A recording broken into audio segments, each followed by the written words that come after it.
I'd seen hurricanes in the last 14 years than I did my whole entire life growing up here. Yeah, I've came back here time and time again, after storms with nothing. Nothing. Do you believe in climate change and the climate crisis? Almighty God has the right, has the say-so of what the climate's going to be. We're facing a fight of misinformation in every way. This election season has been punctuated by extreme weather events, which continue to intensify as the climate crisis worsens. But many communities who bear the brunt of these disasters continue to vote Republican, even as most leading the party deny climate science. All of this with the global warming and that, a lot of it's a hoax. It's a hoax. I mean, it's a money-making industry, okay? And when I hear these people talking about global warming, and you'll have more seafront property, right, if that happened. We're here to understand why victims of environmental catastrophe often support leaders who oppose solutions.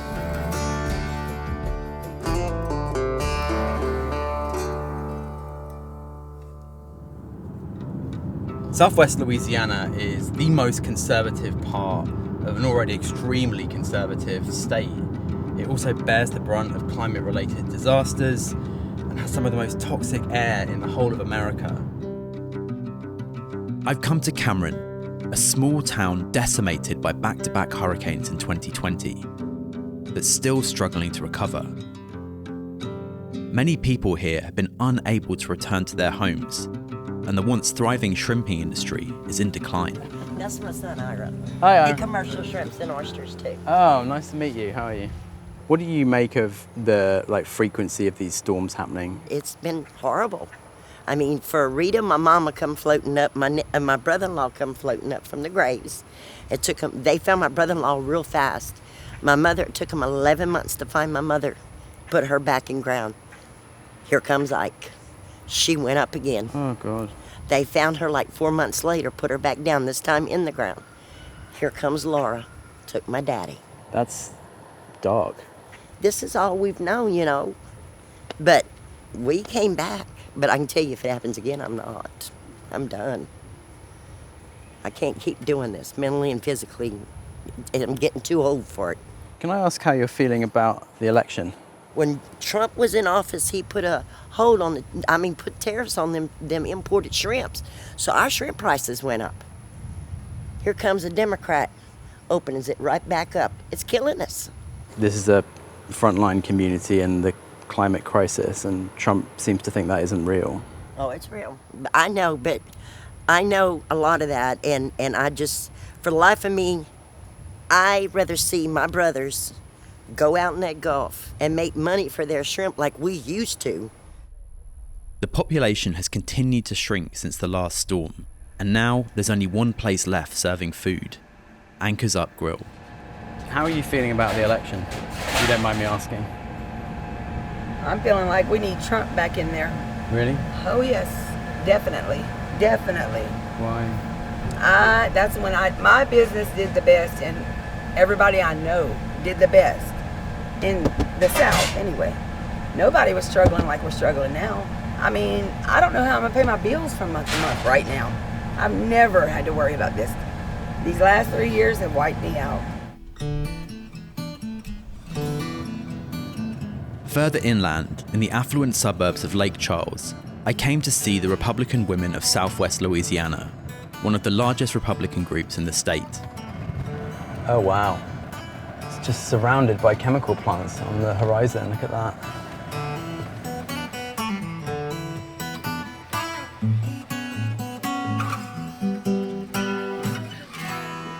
These chemical plants around here are our lifeline. They're our primary source of good incomes in Louisiana. You lost everything in the hurricane. Which hurricane? Laura and Delta. Do you believe in climate change and the climate crisis? I believe Almighty God has the right, has the say-so of what the climate's going to be. A lot of people around the country would probably consider you to be a victim of the climate crisis, given that you lost everything in a hurricane. Hurricanes, you live in the South, you get hurricanes. That's just a way of life. One nation under God, indivisible, They were hosting the state's elected Republican insurance commissioner, Tim Temple. Insurance companies and reinsurance companies do not have to do business here. A lot of them are saying no to Louisiana. Louisiana is going through an insurance crisis tied to extreme weather. But I noticed that Tim, like many other Republican officials here, didn't mention climate change once. The governor of this state refers to the climate crisis as a hoax and has done on multiple occasions. Does that make your job harder? You know, I haven't seen that quote. But look, whether it's a hoax or it's not, it doesn't matter. You said you hadn't heard the quote, I'll just read it to you. You said in February 2018, if you're trying to go somewhere in regards to global warming or climate change, I think the facts absolutely stand out that it's a hoax, okay? I mean, that's climate change denialism, that's scientific denialism, that is, to many people around the world, a disservice to the residents of Louisiana. Well, look, that was what, 2018 you said, 6 years ago? You know, I can't get in anybody else's head. You know, I can barely stay in mine.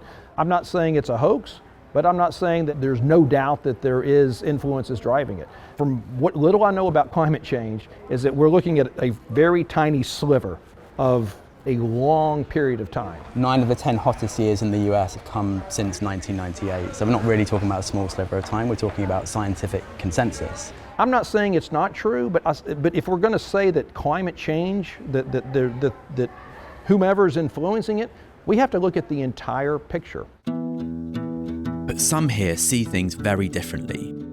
In one of the lower income neighborhoods of Lake Charles, I've come to meet Democrat Sadie Summerlin. She's running for Congress in this deeply conservative district on a progressive campaign, supported by her family.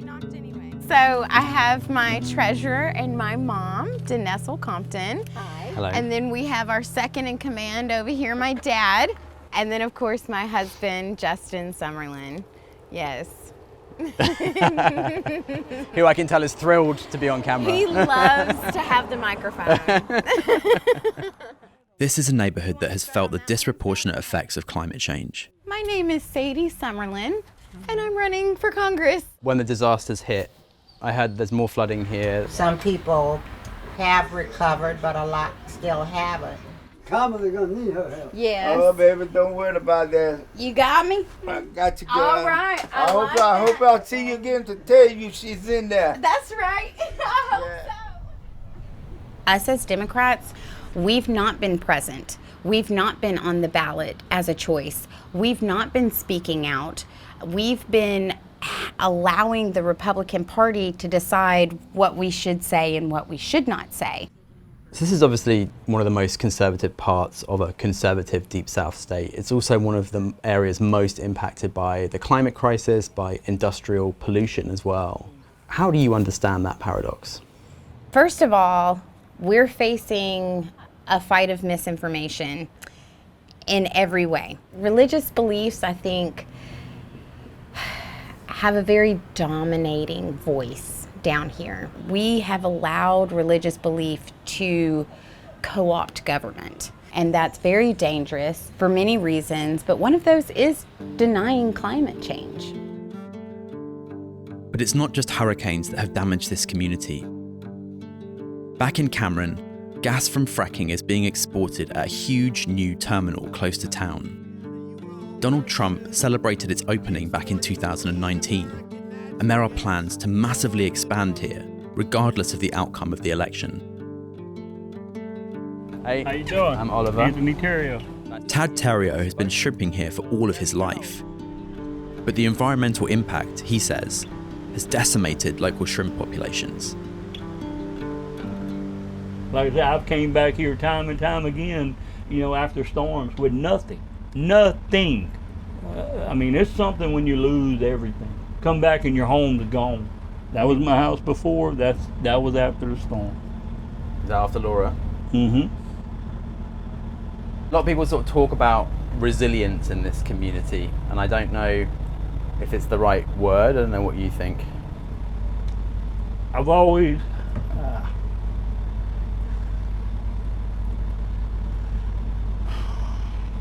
I guess I've always been taught, you know, work where you live. And You know, this plant's ruined that. I'm not into politics. I just want to be able to make a living. You know, do what I've done for years. You feel like no one's listening in Washington? No one's listening anywhere.